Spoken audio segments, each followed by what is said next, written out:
سچے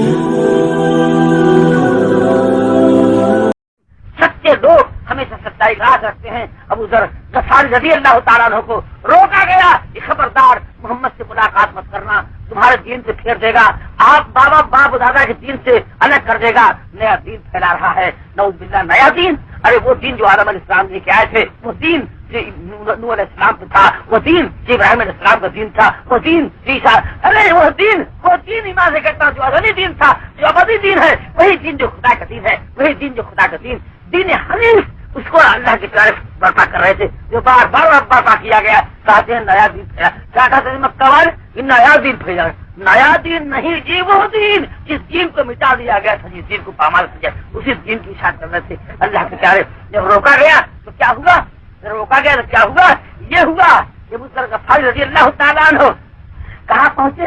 چھپ کے گئے مکہ، چھپ کے گئے مکہ. میں کہتا ہوں جو سمجھدار لوگ ہیں، جو حق کو تلاش کرنے والے ہیں، چھپ کے گئے مکہ. اور 3 دن تک حضرت علی کے مہمان رہے. جلدی سے کہہ رہا حضرت علی کے مہمان 3 دن تک رہے. 3 دن کے بعد حضرت علی رضی اللہ عنہ سے پوچھا. انہوں نے جب پوچھا کہ کہاں آئے ہو، دل پانے کے بعد کہا کہ میں محمد کی تلاش میں ہوں صلی اللہ علیہ وسلم کی. وہ ملتے نہیں، وہ ہیں کون؟ اس لیے کہ حضور عام لوگوں کی طرح تھے، پہچاننا آسان نہیں تھا تو اور ان کا نام لینا مشکل تھا. نام کوئی محمد کے لیے پٹائی پڑ جائے، ایسی صورتحال تھی. تو حضرت علی نے کہا میرے ساتھ چلنا، میں پیشاب کے بہانے بیٹھ جاؤں، کسی شک ہوگا بیٹھ جاؤں گا، تم چلتے رہنا، میں محمد کے پاس صبح کو جاؤں گا وسلم کے.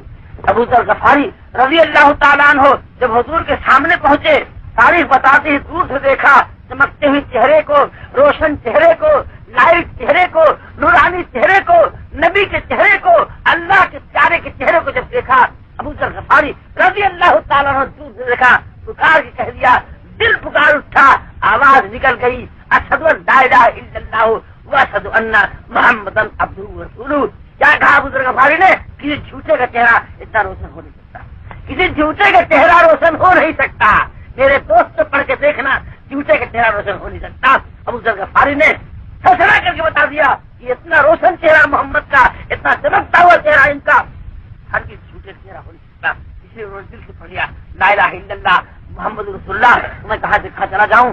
موسیٰ علیہ السلام نے کہا اس قصائی بھائیے سے کہ میں تیرے ساتھ چلوں گا.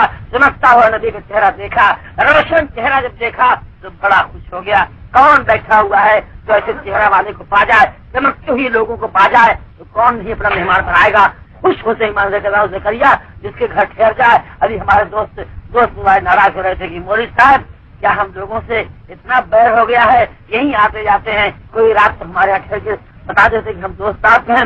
دوست پور والے کے دوست ہم ہیں، جبکہ دوست پور والوں ہی سے دوستی قائم کر کے آپ علاقے بھر کے دوست ہوتے جا رہے ہیں. کیوں دوست پور والوں کی دشمنی آپ بتا رہے ہیں؟ کیوں نہیں ٹھہر جاتے؟ تو معلوم ہی ہوا انشاءاللہ تعالیٰ ایسے لوگوں کو روکنے کی سب کو تمنا ہوا کرتی ہے. میں اپنے کو نہیں کہہ رہا ہوں، ہاں اتنا ضرور کہوں گا کہ موسیٰ علیہ السلام اس ساتھ لے جاتے ہوئے اس قصائی کو فخر محسوس ہوا. کیا کہا؟ یہ ضرور میرے ساتھ آپ چلیے. لے گئے اپنے گھر. میں بتانا یہ چاہتا ہوں کہ موسیٰ علیہ السلام کو یہ معلوم کرنا تھا یہ قصائی کا عمل کیا ہے. جنت میرا ساتھی رہے گا، میرے ساتھ رہے گا، میرے جوڑ کا بنے گا، میرے برابر کو ہو کے رہے گا. آخر کیا عمل ہے؟ تو موسیٰ علیہ السلام کا بیان ہے کہ وہ لے جا کے مجھ کو اپنے گھر بیٹھا دیتا ہے، مجھ کو بیٹھا دیتا ہے.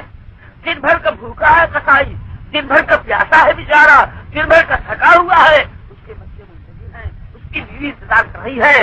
نہ بیوی کے پاس گیا، نہ بچوں کو اس نے دیکھا، نہ پانی اس نے پیا، نہ کھانا اس نے کھایا، نہ آرام کے لیے لیٹا. مگر ہاں موسیٰ علیہ السلام کہتے ہیں کہ میں نے دیکھا کہ چلتا چلتا کہاں گیا، ایک چارپائی کے قریب گیا. اس چارپائی میں بڈھی عورت لیٹی ہوئی تھی جو آنکھ سے نابینا ہو چکی تھی، ہاتھ پیر شل ہو گئے تھے، اٹھا بیٹھ نہیں سکتی تھی. کیا کیا اس قصائی نے؟ کیا کیا؟ اس عورت کو اٹھایا، اس عورت کو اٹھایا، سنڈاس میں لے گیا، اس کے بعد نکال کے آیا، وہیں لٹا دیا. جا کے اپنے ہاتھ سے کھانا نکالتا ہے، پانی اڈیلتا ہے، لے کے آتا ہے. موسیٰ علیہ السلام کا بیان ہے کہ اپنے ہاتھ سے کھانا کھلاتا ہے اس عورت کو، پانی پلاتا ہے اس عورت کو. جب عورت کھا پی کے سیر ہو جاتی ہے، اسی چارپائی پہ لیٹا کے وہ قصائی لٹانے کے بعد کیا کرتا ہے کہ کبھی پیر دبا رہا ہے، کبھی سر دبا رہا ہے، کبھی پیر دبا رہا ہے، کبھی سر دبا رہا ہے. جسم دبا رہا ہے اس کو آرام پہنچا رہا ہے. جب بڑی دیر ہو جاتی تو عورت دعا دیتی ہے، عورت دعا دیتی، موسیٰ علیہ السلام سن رہے ہیں، موسیٰ علیہ السلام کو بیان ہے، یہ عورت دعا دینا شروع ہوتی کہ پیارے اللہ، اے میرے پیارے اللہ، اس میرے بیٹے کو جو دن بھر کا بھوکا ہے، جو دن بھر کا پیاسا ہے، جو دن بھر کا تھکا ہوا ہے، جس کی بیوی منتظر ہے، جس کے بچے انتظار میں ہے، اے پیارے اللہ، جو بیوی کی طرف نہیں گیا، بچوں کی طرف نہیں گیا، پانی کی طرف نہیں گیا، کھانے کی طرف نہیں گیا، آرام کی طرف نہیں گیا، اے پیارے اللہ، جو میرا حق دے رہا ہے، اس میرے بیٹے کو جس نے مجھ کو کھلایا پلایا، جو میرا جسم دبا رہا ہے، جو میرا حق دے رہا ہے، پیارے اللہ، اس میرے بیٹے سے راضی ہو جا اور اس میرے بیٹے کو مرنے کے بعد، قیامت کے بعد جنت الفردوس میں موسیٰ علیہ السلام کے ساتھ نصیب فرما دے، پیارے اللہ، اس میرے بیٹے سے راضی ہو جا اور میرے بیٹے کو موسیٰ علیہ السلام کے ساتھ نصیب فرما دے۔ موسیٰ کا میرا دوڑ پڑے، لبیک لبیک میرے دوست، قصائی بھائی مبارک ہو تجھ کو، یہ تیرا عمل ماں کی خدمت گزاری خدا کو بھا گئی، اور تیری اماں کی دعا خدا نے سن لی۔ بوڑھوں کی دعا اللہ بہت دعا کرتا ہے، بوڑھوں کی دعا خدا کبھی لوٹایا نہیں کرتا۔ اے میرے قصائی بھیا، تیری اماں کی دعا خدا نے سن لی ہے، اور تیرا یہ عمل دن بھر کی بھوک پیاس سے تو نے ماں کی خدمت کو قربان کر دیا ہے، خدا سے راضی ہو گیا ہے۔